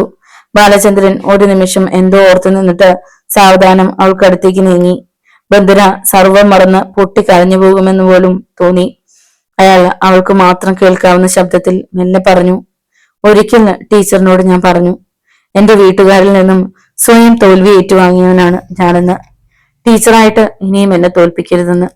പക്ഷെ ഇപ്പോ ഞാൻ വീണ്ടും തോറ്റുപോയി. സാരില്ല, എല്ലാം എന്റെ വിധിയാ. ബാലചന്ദ്രന്റെ ജീവിതത്തിന്റെ ബാലൻസ് ഷീറ്റിൽ വട്ടപൂജ്യങ്ങളുടെ നീണ്ട നിര തന്നെയാണ്. ഓർത്തു വെക്കാനും നെഞ്ചിനുള്ളിൽ സൂക്ഷിക്കുവാനും ഒന്നുമില്ലാത്ത പാഴ്ജന്മം. ഈ ശപിക്കപ്പെട്ട ജന്മം ഇങ്ങനെ തന്നെ ഇരിഞ്ഞടങ്ങട്ടെ, അല്ലേ ബന്ധുര ടീച്ചറെ? ബാലചന്ദ്രന്റെ കണ്ണുകളിൽ നിന്നും നീർമുത്തുകൾ അടർന്നു വീണ് നരകയറിയ താടിരോമങ്ങൾ നനഞ്ഞു. ഒരു യാത്രാമൊഴി എന്നോണം ഒരിക്കൽ കൂടി അവളെ ഒന്ന് നോക്കിയിട്ട് അയാൾ പിന്തിരിഞ്ഞു നടന്നു. ബാലചന്ദ്രൻ സാറ് കരയുന്നത് കാണുവാനുള്ള ത്രാണി അവൾക്കുണ്ടായിരുന്നില്ല. ബാലചന്ദ്രൻ സാറ്! ഒരു സ്ഫടിക പാത്രം നിലത്ത് വീണുടയും പോലെ ബന്ധുരയിൽ നിന്നും വാക്കുകൾ ഉതിർന്നു. അവൾ മുന്നോട്ട് കുതിക്കാൻ തുടങ്ങിയതാണ്. പക്ഷെ അപ്പോഴേക്കും ബാലചന്ദ്രൻ സ്കൂട്ടറിൽ കയറി പോയി കഴിഞ്ഞിരുന്നു. ബന്ധുരയ്ക്ക് ശരീരത്തിന് വല്ലാത്ത മരവിപ്പ് തോന്നി. തകർന്ന് നിലത്ത് വീണുപോകുമെന്നായപ്പോ അവൾ പൂമുഖത്തെ തൂണിൽ അമർത്തി പിടിച്ചു നിന്നു. ബാലചന്ദ്രൻ സാറ് കണ്ണിൽ നിന്നും മറയുന്നത് വർദ്ധിച്ച കിതപ്പോടെ അവൾ നോക്കി നിന്നു. മറ്റുള്ളവർക്ക് വേണ്ടി മാത്രം ജീവിച്ച, ആരെയും സ്നേഹിക്കാൻ മാത്രം അറിയാവുന്ന ആ പാവം മനുഷ്യനെയാണ് താൻ കരയിപ്പിച്ചത്, താൻ തോൽപ്പിച്ചിരിക്കുന്നത്. ഈ നിമിഷം മരിച്ചിരുന്നെങ്കിൽ എന്ന് പോലും അവൾ ആശിച്ചുപോയി. ബന്ധുരേച്ചി! കൃഷ്ണപ്രിയ അവളുടെ തോളിൽ സ്പർശിച്ചു. വേണ്ടായിരുന്നു ബന്ധുരേച്ചി, പാവം ബാലചന്ദ്രൻ സാറിനെ കരയിക്കണ്ടായിരുന്നു. അപ്പോഴേക്കും ബന്ധുരയുടെ ഹൃത്തടത്തിൽ നിന്നും നാണയത്തുട്ടുകൾ ചിതറി വീഴും പോലെ ചെറിയൊരു തേങ്ങൽ ഉയർന്നു. അതൊരു പൊട്ടിക്കരച്ചിലാകുമെന്നായപ്പോൾ ബന്ധുര കൃഷ്ണപ്രിയയിൽ നിന്നും പിടിവിട്ട് മുറിക്കുള്ളിലേക്ക് കുതറിയോടി. ദേവകി അമ്മ നെഞ്ചുപൊട്ടി നിൽക്കുകയായിരുന്നു. ബാലചന്ദ്രൻ സാറിനോട് ഒന്നും പറയേണ്ടിയിരുന്നില്ലെന്ന് അപ്പോൾ അവർക്ക് തോന്നി. ബാലചന്ദ്രൻ സാറാണ് ഈ കുടുംബത്തിന്റെ അഭിമാനം സംരക്ഷിച്ചത്. ഇന്ദുലേഖയുടെ വിവാഹത്തിനുള്ള സ്ത്രീധനവും സ്വർണവും തന്ന് സഹായിച്ചില്ലായിരുന്നെങ്കിൽ ഇന്ന് താനും മക്കളും ജീവനോട് കാണില്ലായിരുന്നു. ബന്ധുര കട്ടിലേക്ക് തളർന്നു വീണ് തലയിണയിൽ മുഖം പൂഴ്ത്തി വിങ്ങി വിങ്ങി കരഞ്ഞു. അന്ന് മുഴുവൻ ഒരേ കിടപ്പായിരുന്നു. പിറ്റേ ദിവസം കുട്ടികൾക്ക് ട്യൂഷൻ എടുത്തു കഴിഞ്ഞു. ഇനിയൊന്നും ചെയ്യാനില്ലെന്ന മട്ടിൽ വെറുതെ കുത്തിയിരുന്നു. തിങ്കളാഴ്ച മഹാരാജാസ് കോളേജിൽ ജോയിൻ ചെയ്യണം. മഹാത്മാ കോളേജുമായുള്ള നീണ്ട 6 വർഷത്തെ ബന്ധം അവസാനിക്കുകയാണ്. ബാലചന്ദ്രൻ സാറിന്റെ നന്മയ്ക്ക് വേണ്ടിയാണ് താൻ മഹാത്മാ കോളേജിൽ നിന്ന് പോകുന്നത്. ഇനിയും അവിടെ നിന്നാൽ കൂടുതൽ പ്രശ്നങ്ങൾ ഉണ്ടാവുകയുള്ളൂ. ബാലചന്ദ്രൻ സാറിൽ നിന്നുമുള്ള ആദായം കുറഞ്ഞു പോയതിൽ വിളറിക്കൊണ്ടിരിക്കുകയാണ് സാറിന്റെ വീട്ടുകാർ. അതുകൊണ്ട് തന്നെ അവർ അടങ്ങിയിരിക്കില്ല. അങ്ങനെ പലതും ആലോചിച്ചുകൊണ്ടിരിക്കുമ്പോ കൃഷ്ണപ്രിയ അടുത്ത് വന്ന് അറിയിച്ചു, ബന്ധുരേച്ചി, മഹാത്മയിൽ നിന്നും പ്യൂൺ രാഘവൻ പിള്ളച്ചേട്ടൻ വന്നിരിക്കുന്നു. ബന്ധുര വേഗം എഴുന്നേറ്റു. എന്തിനായിരിക്കും പിള്ളച്ചേട്ടൻ വന്നതെന്ന് ചിന്തിച്ചുകൊണ്ട് അവൾ പൂമുഖത്തേക്ക് ചെന്നു. പിള്ളച്ചേട്ടൻ എന്താ അവിടെ നിന്ന് കളഞ്ഞത്? കയറിയിരിക്കെ. അവൾ കസേര നീക്കിയിട്ടു. ബന്ധുര ടീച്ചർ ഞങ്ങളെ വിട്ടു പോവുക അല്ലേ? രാഘവപിള്ള അങ്ങനെ ചോദിച്ചുകൊണ്ട് കസേരയിലിരുന്നു. അവൾ ഒന്നും മിണ്ടിയില്ല. ബാലചന്ദ്ര സാറിന് വലിയ സങ്കട. ഇന്നലെ മുതൽ ഇതുവരെ ഓഫീസിലേക്ക് വന്നിട്ടില്ല, മുറിയിൽ നിന്ന് പുറത്തിറങ്ങിയിട്ടുമില്ല. അതിനും അവൾ മറുപടി പറഞ്ഞില്ല. വീണ്ടും രാഘവൻപിള്ളയുടെ ശബ്ദം, എന്താ ടീച്ചറെ വേറെ കോളേജിലോട്ട് പോകുന്നത്? ബാലചന്ദ്രൻ സാറിനോട് ചോദിച്ചിട്ട് വായ തുറന്ന ഒരു അക്ഷരം മിണ്ടണില്ല. അതുകൊണ്ട് ചോദിക്കുക, സാറുമായി എന്തെങ്കിലും കശവിഷം ഉണ്ടായോ? ഏയ് ഒന്നുമില്ല പിള്ളച്ചേട്ടാ, വെറുതെ മഹാരാജാസിലേക്ക് പോണെന്നേ ഉള്ളൂ. കുറച്ചുനാൾ അവിടെയും പഠിപ്പിക്കാന്ന് കരുതി, അത്രേ ഉള്ളൂ. അവൾ പുഞ്ചിരിക്കാൻ ശ്രമിച്ചു. അത് കള്ളം. ഈ പിള്ളച്ചേട്ടൻ അത് എത്ര കണ്ടിരിക്കുന്നു. Balachandran sir Mahatma tutorial college തുടങ്ങിയ നാൾ മുതൽ ഞാൻ അവിടുത്തെ പ്യൂണാ. ബാലചന്ദ്രൻ സാറിന് ഞാൻ അവിടുത്തെ പ്യൂൺ മാത്രമല്ല, കൂട്ടുകാരനും ചേട്ടനും രക്ഷകർത്താവും ഒക്കെയാ. ഇതേവരെ സാർ ഇതേപോലെ ദുഃഖിച്ചിരിക്കുന്നത് ഞാൻ കണ്ടിട്ടേ ഇല്ല. അത് കേട്ടപ്പോൾ ബന്ധുര വല്ലാതായി. രാഘവൻപിള്ള ചുറ്റും കണ്ണോടിച്ചിട്ട് വലിയൊരു രഹസ്യം പറയും പോലെ തീരെ പതിഞ്ഞ ശബ്ദത്തിൽ പറഞ്ഞു, ടീച്ചർക്ക് അറിയോ, വല്ലപ്പോഴും ലേശം മദ്യം ആരും അറിയാതെ കുടിക്കുമായിരുന്ന ബാലചന്ദ്ര സാറ് രാവിലെ മുതൽ മുറിയിലിരുന്ന് കുടിക്കുക. ഞാൻ ചെല്ലുമ്പോ ഒന്ന് രണ്ട് കാലിക്കുപ്പിയും അവിടെ കിടപ്പുണ്ട്. ഇന്നലെ രാത്രി തുടങ്ങിയതായിരിക്കും. ബന്ധുരയിൽ ഒരു നടുക്കമുണ്ടായി. അവൾക്ക് അതൊരു പുതിയ അറിവായിരുന്നു. സിഗരറ്റും ബീഡിയും വലിക്കുമെന്നല്ലാതെ ഇങ്ങനൊരു ശീലമുണ്ടെന്ന് അവൾക്ക് അറിയില്ലായിരുന്നു. സാറ് മദ്യപിക്കുമായിരുന്നോ? അവൾ വിശ്വാസം വരാതെ എടുത്തു ചോദിച്ചു. വല്ലപ്പോഴും കവിയരങ്ങിനോ പ്രസംഗത്തിനോ ഒക്കെ പോയി വരുമ്പോ നടത്തിപ്പുകാരെ സൽക്കരിക്കുമ്പോ മാത്രം, അതും വളരെ രഹസ്യമായിട്ട്. അങ്ങനെയുള്ള ബാലചന്ദ്രൻ സാറാ ഇപ്പോ ഒരു മറയുമില്ലാതെ. രാഘവൻപിള്ള ദുഃഖത്തോടെ പറഞ്ഞു. പിള്ളച്ചേട്ടന് കാര്യം എന്താണെന്ന് ചോദിക്കായിരുന്നില്ലേ? അതെങ്ങനാ ടീച്ചറെ, വായ പൊളിച്ചൊന്ന് മിണ്ടിയിട്ട് വേണ്ടേ? രാഘവപിള്ള പിന്നെ എന്തോ ഓർത്തിട്ടെന്ന പോലെ തുടർന്നു. 2-3 ദിവസം മുമ്പ് വീട്ടിൽ നിന്ന് ഒരു പട അവിടെ വന്നായിരുന്നു. സാറിന്റെ ചോറ് ഊറ്റി കുടിക്കുന്ന രക്ഷികളെല്ലാം. സാർ അവരോട് വല്ലാതെ ദേഷ്യപ്പെട്ട സംസാരിച്ചത്. സ്വന്തവും ബന്ധവും പറഞ്ഞ ഒറ്റ എണ്ണം കോളേജിലേക്ക് വന്നു പോരുന്നെന്ന് താക്കീത് കൊടുത്ത എല്ലാറ്റിനെയും ഓടിച്ചത്. പക്ഷെ അന്നൊന്നും ഈ പ്രശ്നമില്ലായിരുന്നു. ഇന്നലെ മുതലാ സാറ് വല്ലാതെ അസ്വസ്ഥനായത്, കുടിയും തുടങ്ങിയത്. ബന്ധുരയ്ക്ക് ഒന്നും മനസ്സിലായി. വീട്ടുകാർ വന്ന് വഴക്കുണ്ടാക്കിയതിൽ ബാലചന്ദ്ര സാറിന് കുഴപ്പമൊന്നുമില്ല. ഇന്നലെ മുതലാണ് മദ്യപിക്കാൻ തുടങ്ങിയതെങ്കിൽ ഇവിടെ നിന്ന് പോയതിനു ശേഷമാണ് ആ മനസ്സ് നൊമ്പരപ്പെട്ടത്. ഇവിടെ വരരുതെന്ന് അമ്മ പറഞ്ഞതും താൻ ബാലചന്ദ്രൻ സാറിന്റെ കോളേജ് വിട്ട് മഹാരാജാസിൽ ജോലിക്ക് ചേർന്നതും സാറിന് വേദനിപ്പിച്ചിട്ടുണ്ടാവും. ബാലചന്ദ്രൻ സാറിനെ അവൾ ഓർത്തു വെക്കാനും നെഞ്ചിൽ സൂക്ഷിക്കുവാനും ഒന്നുമില്ലാത്ത പാഴ്ജന്മം. ഈ ശപിക്കപ്പെട്ട ജന്മം ഇങ്ങനെ തന്നെ ഇരിഞ്ഞടങ്ങട്ടെ, അല്ലേ ബന്ധുര ടീച്ചറെ? അതെ, ബാലചന്ദ്രൻ സാറിന്റെ ശപിക്കപ്പെട്ട ജന്മം ഇങ്ങനെ ഇരിഞ്ഞടുങ്ങുകയാണോ? അതും താൻ കാരണം? അവളുടെ കണ്ണു നിറഞ്ഞു, അതരം ഒന്ന് വിറച്ചു. ഒന്ന് കരയുവാൻ പോലും മറന്ന് അവൾ നിശ്ചല നിന്നു. കൃഷ്ണപ്രിയ കാപ്പിയുമായി വന്നു. പിള്ളച്ചേട്ട, കാപ്പി കുടിക്ക്. ബന്ധുര വിറയ്ക്കുന്ന കൈകളോടെ കാപ്പി ഗ്ലാസ് രാഘവൻപിള്ളയ്ക്ക് കൊടുത്തു. അയാൾ കാപ്പി കുടിച്ചു. ഗ്ലാസ് കൊടുത്തിട്ട് എണീറ്റു. ടീച്ചറെ, ഞാൻ വന്നത് ഇത് തരാനാ. ബാലചന്ദ്ര സാർ തന്നയച്ചതാ. അയാൾ ഒരു കവർ അവൾക്ക് നേരെ നീട്ടി. ബന്ധുര അത് വാങ്ങി. എങ്കിൽ ഞാൻ ഇറങ്ങട്ടെ. മറുപടിക്ക് കാത്തു നിൽക്കാതെ അയാൾ മുറ്റത്തേക്ക് ഇറങ്ങി നടന്നു. ബന്ധുര കവർ തുറന്നു. കുറെ 100ന്റെ നോട്ടുകൾ, അതോടൊപ്പം വെള്ളക്കടലാസിൽ ഒരു കുറിപ്പും. അവൾ വർദ്ധിച്ച നെഞ്ചിരിപ്പോടെ കുറിപ്പ് വായിച്ചു. ബന്ധുര ടീച്ചർക്ക്, ഈ മാസത്തെ ഇതുവരെയുള്ള ടീച്ചറിന്റെ ശമ്പളം കൊടുത്തുവിടുന്നു. ടീച്ചറിന്റെ സേവനങ്ങൾക്ക് നന്ദി. ബാലചന്ദ്രൻ. വെറും 2 വാക്യത്തിൽ ഒതുങ്ങുന്ന കുറിപ്പ്. അവളുടെ കണ്ണുനീർ വീണ് ആ വെള്ളക്കടലാസ് നനഞ്ഞു. വടിവത്ത അക്ഷരങ്ങൾ വികൃതമായി. അവൾ ആ രൂപ എണ്ണി നോക്കി. 750 രൂപ, അരമാസത്തെ ശമ്പളം. 750 രൂപ കൊണ്ട് ബാലചന്ദ്രൻ സാർ കണക്ക് തീർത്തിരിക്കുന്നു. പക്ഷെ ഈ ജന്മത്ത് തനിക്ക് ബാലചന്ദ്രൻ സാറിന്റെ കണക്ക് തീർക്കാനാവുമോ? ഇല്ല ഇല്ല. ബന്ധുര ഒന്ന് പിടഞ്ഞു. എന്താടി ബന്ധുര ഇത്? ദേവികയമ്മ അങ്ങനെ ചോദിച്ചുകൊണ്ട് അവൾക്കടുത്തേക്ക് വന്നു. 15 ദിവസം പഠിപ്പിച്ചതിന്റെ ശമ്പളം ബാലചന്ദ്രൻ സാറ് കൊടുത്തു വിട്ടതാ. അവൾ മുറിയിലേക്ക് കയറി. അവൾ വീണ്ടും വീണ്ടും ആ കുറിപ്പ് വായിച്ചു. അന്ന് മുഴുവൻ അവളുടെ മനസ്സിൽ ബാലചന്ദ്രൻ സാറായിരുന്നു. ഉറങ്ങാതെ കിടക്കുമ്പോൾ അവൾ ഓർത്തു, ഈ തണുത്ത രാത്രിയിലും ബാലചന്ദ്ര സാറ് മദ്യത്തിന്റെ ലഹരിയിലായിരിക്കും. നേരം ഇരുണ്ടു വെളുത്തു. ഞായറാഴ്ചയുടെ ആലസ്യം ബന്ദുരയിലും ഉണ്ടായി. നാളെ തിങ്കളാഴ്ച, മഹാരാജാസിൽ ജോയിൻ ചെയ്യുന്ന ദിവസം. ബാലചന്ദ്ര സാറിനെ പോയി ഒന്ന് കണ്ടാലോ എന്ന് അവൾ ഓർത്തു. പക്ഷെ ആ മുഖത്തേക്ക് നോക്കാനാവില്ല. ഒരു തെറ്റും ചെയ്യാത്ത ബാലചന്ദ്ര സാറിനെ താൻ ക്രൂരമായി ശിക്ഷിക്കുകയാണ്. ഒരു രാവും പകലും കൂടി കടന്നുപോയി. നേരം പുലർന്നു. പതിവ് പോലെ കുട്ടികൾക്ക് ട്യൂഷൻ എടുത്തു. ഒന്നിലും ഒരു ഉത്സാഹവും തോന്നിയില്ല. ശരീരത്തിനും മനസ്സിനും ഒരു തരം മരവിപ്പ്. ട്യൂഷൻ കഴിഞ്ഞ് കുട്ടികൾ പോയി കഴിഞ്ഞിട്ടും ബന്ധുര അതേ ഇരിപ്പ് തുടർന്നു. ബന്ധുരേച്ചി, കുളിക്കുന്നില്ലേ? ഇന്ന് മഹാരാജാസിൽ ചേരേണ്ട ദിവസമാ. കൃഷ്ണപ്രിയ അവൾക്ക് അടുത്ത് വന്ന് ഓർമ്മപ്പെടുത്തി. ബന്ധുര അലസമായെന്ന് മൂളിയിട്ട് എഴുന്നേറ്റു. കുളി കഴിഞ്ഞ് വേഷം മാറുമ്പോ ദേവകിയമ്മ പറഞ്ഞു, ഇനി 9 മണി കഴിഞ്ഞിട്ട് പോയാ മതി. രാഹുകാലം തുടങ്ങി. ബന്ധുര മറുപടി ഒന്നും പറഞ്ഞില്ല. ബന്ധുരേച്ചി, ഇന്ന് പുതിയ കോളേജിൽ പഠിപ്പിക്കാൻ പോകുമല്ലേ? ബാലചന്ദ്ര സാറിന്റെ അനുഗ്രഹം വാങ്ങിയിട്ട് പോണതല്ലേ നല്ലത്. ഗുരുത്വദോഷം ക്ഷണിച്ചു വരുത്തണ്ടല്ലോ, കൃഷ്ണപ്രിയ പറഞ്ഞു. അതിനും അവൾ മറുപടി പറഞ്ഞില്ല. 9 മണി കഴിഞ്ഞപ്പോൾ ബന്ധുര പോകാനായി ഇറങ്ങി. മുറ്റത്തേക്ക് ഇറങ്ങാൻ തുടങ്ങിയതും പോസ്റ്റ്മാൻ വരുന്നത് കണ്ട് അവൾ നിന്നു. ആ, ടീച്ചർ രാവിലെ പോകുമെന്ന് അറിയാവുന്നതുകൊണ്ടേ ഞാൻ ഓടി വരുമായിരുന്നു. ഒരു രജിസ്റ്റേർഡ് ഉണ്ട്. പോസ്റ്റ്മാൻ ദാമോദരൻ ചിരിച്ചു. ബന്ധുര രജിസ്റ്റേർഡ് കവർ ഒപ്പിട്ട് വാങ്ങി. കവറിന് മുകളിൽ സ്റ്റേറ്റ് ബാങ്ക് ഓഫ് ഇന്ത്യ എന്ന മുദ്രണം കണ്ടതും അവൾ വേഗം അത് തുറന്നു. എന്റെ ഈശ്വര! ബന്ധുരയുടെ ഹൃദയത്തിന്റെ അടിത്തട്ടിൽ നിന്നും അസ്പഷ്ടമായ ശബ്ദം പുറത്തു വന്നു. പിന്നെ അവൾ വർദ്ധിച്ച സന്തോഷത്തോടെ ഉറക്കെ വിളിച്ചു പറഞ്ഞു, അമ്മേ, കൃഷ്ണേ, എനിക്ക് ജോലി കിട്ടി. ദേവകിയമ്മയും കൃഷ്ണപ്രിയയും പൂമുഖത്തേക്ക് നിന്നും മുറ്റത്തേക്ക് ഇറങ്ങി അവളുടെ അടുത്തേക്ക് ഓടിച്ചെന്നു. എന്താ എന്താ? എനിക്ക് ബാങ്കിൽ ക്ലർക്കായി ജോലി കിട്ടി. ഇതാ കണ്ടോ? ബന്ധുര അപ്പോയിന്റ്മെന്റ് ഓർഡർ ഉയർത്തിപ്പിടിച്ചു. ഇതേ മുത്തപ്പാ! ദേവകിയമ്മ തൊഴുകൈകളോടെ പ്രാർത്ഥിച്ചു. 1 വർഷം മുമ്പേ ടെസ്റ്റ് എഴുതാനും ഇന്റർവ്യൂവിനും പോയില്ലേ? ആ ജോലിയാ കിട്ടിയത്. ബന്ധുരയ്ക്ക് സന്തോഷത്താൽ ശ്വാസതടസ്സമുണ്ടായി. കുറെ നേരം അവൾ അങ്ങനെ നിന്നു. മോളെ, ഇനി പുറകോട്ട് കയറണ്ട. ആദ്യം ബാലചന്ദ്ര സാറിനെ ചെന്ന് കണ്ട് വിവരം പറയും.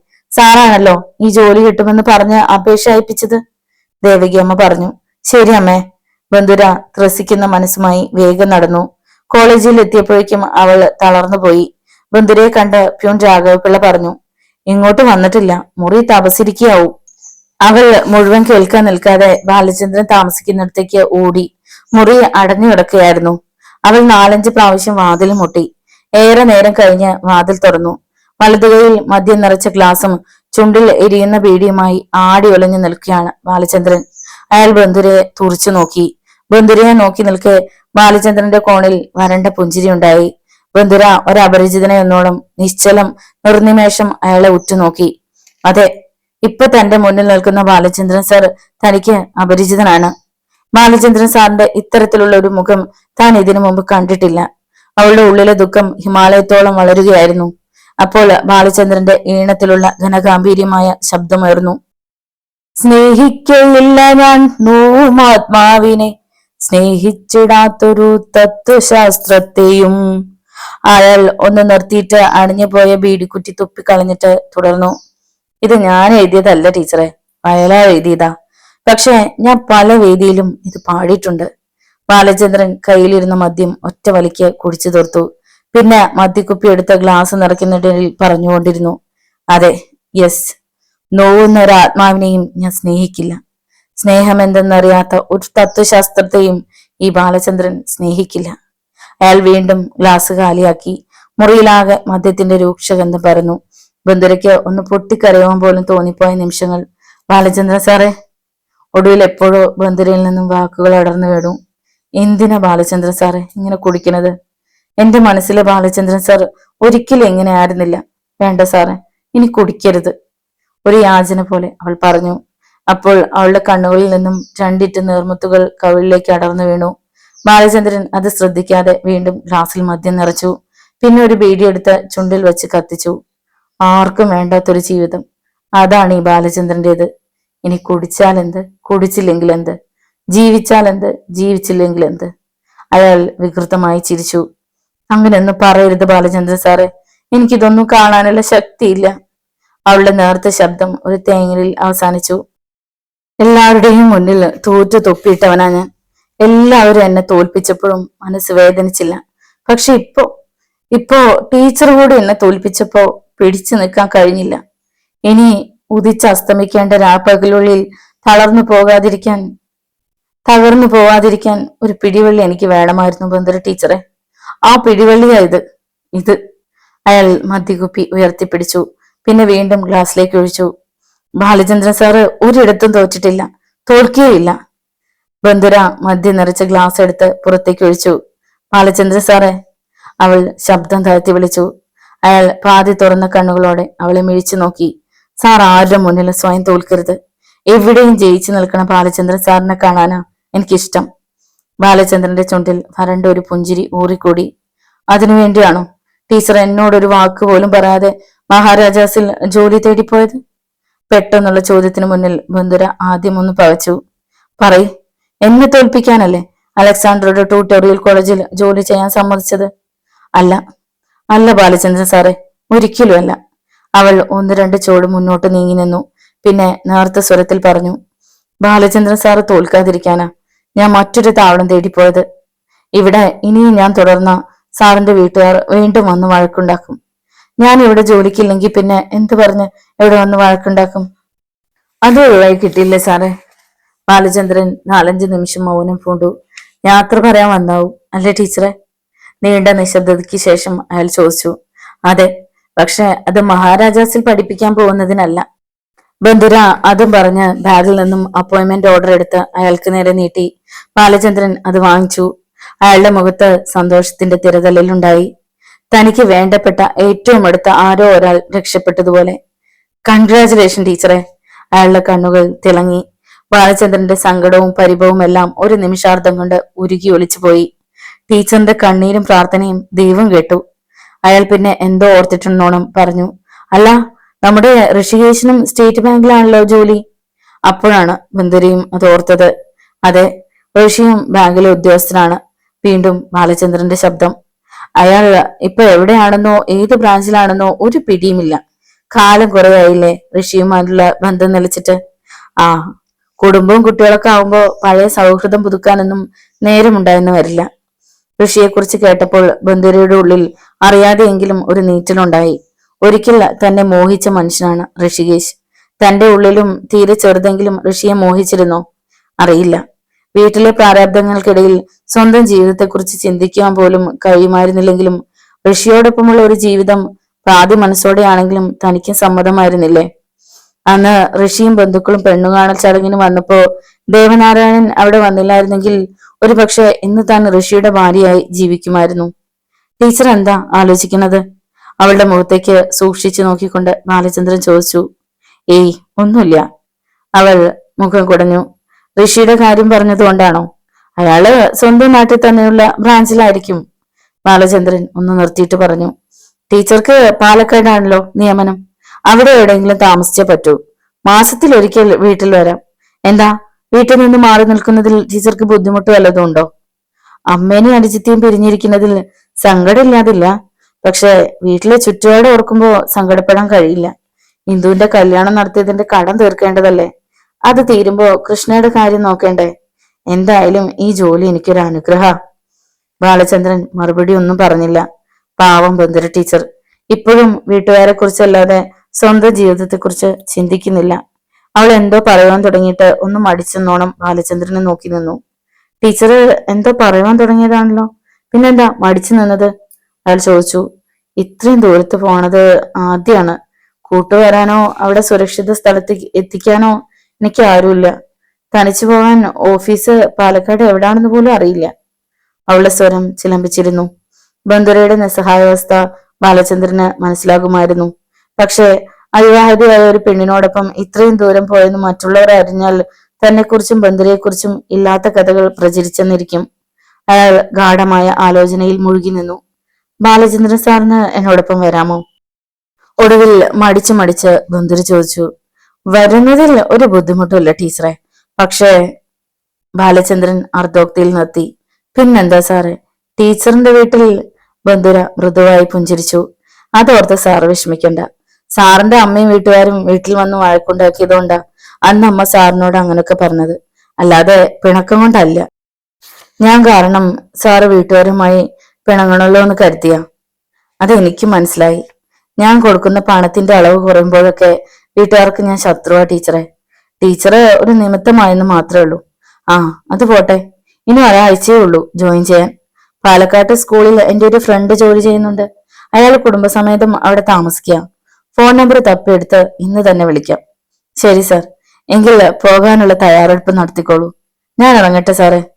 അയാൾ തലയിളക്കി. അവൾ വാതിൽക്കുള്ളോളം ചെന്നിട്ട് നിന്നു. പിന്നെ ബാഗിൽ നിന്നും ഒരു കവർ എടുത്തുകൊണ്ട് അയാൾക്കടുത്തേക്ക് ചെന്നു. എന്താ ടീച്ചറെ ഇത്? അവൾ നീട്ടിയ കവറിലേക്ക് നോക്കി അയാൾ ചോദിച്ചു. സാറ് കൊടുത്തയച്ച രൂപയാ. 15 ദിവസത്തെ ശമ്പളം ബാക്കി. ടീച്ചറിന്റെ കയ്യിൽ തന്നെ ഇരിക്കട്ടെ. പുതിയ ജോലി സ്ഥലത്തേക്ക് പോകുമ്പോ എന്തെങ്കിലുമൊക്കെ വാങ്ങേണ്ടതല്ലേ? ബന്ധുര അത് നിരസിച്ചില്ല. അവൾ പോകുന്നത് നോക്കി ബാലചന്ദ്രൻ 4-5 നിമിഷം വാതിൽക്കിൽ നിന്നു. ടീച്ചർ പോവുകയാണോ? ഞാൻ കരുതി പഠിപ്പിക്കാൻ വന്നതാണെന്ന്. പ്യൂൺ രാഘവപിള്ള അവൾക്കടുത്തേക്ക് ചെന്നു. എനിക്ക് ബാങ്കിൽ ജോലി കിട്ടി പിള്ള ചേട്ടാ, പാലക്കാട്ടാ. അത് പറയാൻ വന്നതാ. എന്റെ ഭഗവതി, ടീച്ചറെ രക്ഷപ്പെട്ടുല്ലോ. എനിക്ക് സന്തോഷായി. രാഘവൻപിള്ള ചിരിച്ചു. ബന്ധുര ബാഗിൽ നിന്നും 100 രൂപ എടുത്ത് പിള്ളച്ചേട്ടന്റെ കയ്യിൽ വെച്ചു കൊടുത്തു. ഞാൻ പോട്ടെ പിള്ളച്ചേട്ടാ. ടീച്ചർക്ക് നല്ലതേ വരൂ. ഇടയ്ക്കൊക്കെ വരണം. ശരി പിള്ളച്ചേട്ടാ. അവൾ വേഗം നടന്നു. വീട്ടിൽ ചെല്ലുമ്പോ ദേവികമ്മ ചോദിച്ചു. മോള് മോളെ ബാലചന്ദ്ര സാർ എന്തു പറഞ്ഞു? സാറിന് വലിയ സന്തോഷായി. ബന്ധുര പറഞ്ഞു. ഇവിടെ വരരുതെന്ന് ഞാനെന്ന് പറഞ്ഞതിൽ സാറിന് പിണക്കൊന്നുമില്ലല്ലോ? ബാലചന്ദ്ര സാറിന്റെ ആ വലിയ മനസ്സ് എനിക്കല്ലേ അറിയൂ. സാറിന് പിണക്കമില്ലാന്ന് മാത്രല്ല, എന്റെ കൂടെ പാലക്കാട്ടേക്ക് വരാനും സമ്മതിച്ചിട്ടുണ്ട്. ദേവകിയമ്മ 4-5 നിമിഷം മൗനിയായി. അമ്മ എന്താ ആലോചിക്കുന്നത്? ബാലചന്ദ്ര സാറിനെ കുറിച്ചാ? അമ്മയുടെ മുഖത്തെ ഭാവമാറ്റം കണ്ട് അവൾ ചോദിച്ചു. മോളെ, സാറിന്റെ കൂടെ നീ ഇത്രയും ദൂരമൊക്കെ പോകുമ്പോ നാട്ടുകാരറിഞ്ഞാ, തന്നെയല്ല സാറിന്റെ വീട്ടുകാര്. ദേവകിയമ്മയുടെ വാക്കുകൾ മുറിഞ്ഞു. ബാലചന്ദ്ര സാറിനെ എനിക്ക് നന്നായി അറിയാം. പിന്നെ അമ്മയ്ക്കും അറിയാലോ. അത് മതി അമ്മേ. നാട്ടുകാരെയും മറ്റുള്ളവരെയും നമുക്ക് ബോധിപ്പിക്കേണ്ട കാര്യമില്ല. ബന്ധുര അതും പറഞ്ഞ് അകത്തേക്ക് കയറി. 2-3 ദിവസം കൂടി കടന്നുപോയി. പുതിയ ജോലി സ്ഥലത്തേക്ക് കൊണ്ടുപോകാനുള്ള അത്യാവശ്യം വേണ്ട സാധനങ്ങൾ വാങ്ങി. ചേച്ചി, നല്ലൊരു സാരി വാങ്ങിക്ക് ചേച്ചി. മറ്റുള്ളവർക്കൊപ്പം ആയില്ലെങ്കിലും നമ്മൾ തീരെ താഴാൻ പറ്റുമോ? കൃഷ്ണപ്രിയ പറഞ്ഞു. മറ്റുള്ളവർ ചമഞ്ഞു നടക്കുന്നത് പോലെ നമുക്ക് നടക്കാൻ പറ്റില്ല മോളെ. അണ്ണാൻ ആനയോളം വായു പൊളിക്കരുതെന്ന് പറഞ്ഞു കേട്ടിട്ടില്ലേ? ബന്ധുര പുഞ്ചിരിച്ചു. മോളെ ബന്ധുര, നീ പോണതിന് മുമ്പ് ഇന്ദുവിനോടും വിശ്വജിത്തിനോടും ഒന്ന് പറയണ്ടേ? അല്ലെങ്കിൽ അവരെന്ത് വിചാരിക്കും? ദേവികമ്മ ഓർമ്മിപ്പിച്ചു. വിശ്വജിത്തിന്റെ അമ്മ ചുറിയുന്ന വർത്താനം പറയും. അത് ഓർക്കുമ്പോ ഒരു വല്ലായ്മ. 1.25 പവന്റെ സ്വർണം നമ്മൾ കൊടുക്കാനും ഉണ്ടല്ലോ. അവർക്ക് നമ്മളെ കൊച്ചാക്കാൻ അത് ധാരാളം മതി. ബന്ധുര പറഞ്ഞു. അതൊന്നും കാര്യാക്കണ്ട. ഒന്നും പറഞ്ഞില്ലെങ്കിൽ അതാവും കുറ്റം. ശരി, പോകാം. ബന്ധുര മനസ്സില്ലാ മനസ്സോടെ സമ്മതിച്ചു. കൃഷ്ണപ്രിയയും കൂട്ടിയാണ് വിശ്വജിത്തിന്റെ വീട്ടിലേക്ക് പോയത്. അവരെ കണ്ട വിശ്വജിത്തിന്റെ അമ്മ ജാനമ്മ വരാന്തയിലേക്ക് വന്നു. രമ്പതിലോത്തമ്മമാര് പതിവില്ലാതെ എന്താ ഇങ്ങോട്ടേക്കൊക്കെ? തെല്ല് പരിഹാസത്തോടെ ജാനമ്മ ചോദിച്ചു. വീട്ടിലേക്ക് വന്ന ഉടനെയുള്ള ആ പരിഹാസം ബന്ധുരയെ വേദനിപ്പിച്ചു. കൃഷ്ണപ്രിയ ദേഷ്യം ഉള്ളിലൊതുക്കി. നോവലിന്റെ തുടർന്നുള്ള ഭാഗങ്ങൾ കേൾക്കുവാൻ വേണ്ടി ചാനൽ സബ്സ്ക്രൈബ് ചെയ്യുക. നിങ്ങളുടെ വിലയേറിയ അഭിപ്രായങ്ങളും നിർദ്ദേശങ്ങളും കമന്റ് ബോക്സിൽ രേഖപ്പെടുത്തുക. വീഡിയോ ഇഷ്ടമായാൽ ഒന്ന് ലൈക്ക് ചെയ്ത് മറ്റു സുഹൃത്തുക്കൾക്കു കൂടി ഷെയർ ചെയ്ത് നൽകുക. നന്ദി. വീണ്ടും കാണാം.